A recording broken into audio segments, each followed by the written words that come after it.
Cəhənnəmə getmək üçün çox çalışmalısan. Zəhmət çəkib özünü Allahın qucağından qopartmalısan. Mən dedim bir məclisdə. Allah bizi ağuşunda yaradıb. Biz qopuruq bəzən, zorla. O yenə buraxmır, qopuruq, çıxırıq əlindən. Qaçırıq, o dalımızda gəlir 50 il. Qaçırıq gedirik cəhənnəmə. Cəhənnəmin mənası budur. Yoxsa elə bir günaha, iki günaha adamı Allah cəhənnəmə aparmır. Ona görə cəhənnəmə gedənlər çox pis adamlardır.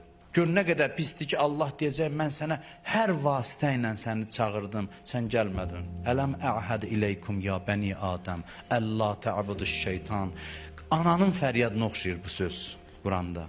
Mən oxuyanda Yasində bunu çox təsir eləyir mənə. Möminlərdən danışır, sonra keçir kafirlərə. Deyir, vəmtəzül yevm əyyuhəl mücrimun.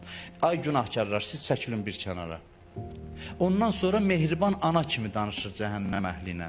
Ələm əhəd iləykum ya bəni Adəm, əllə tə'buduş şeytan, innəhu ləkum aduvvun mubin. Səninlə əhd bağlamadınmı ki, şeytana ibadət eləməyəsən? O sənin üçün açıq-aşkar düşməndir. Mən sənə hansı dillə deyərdim?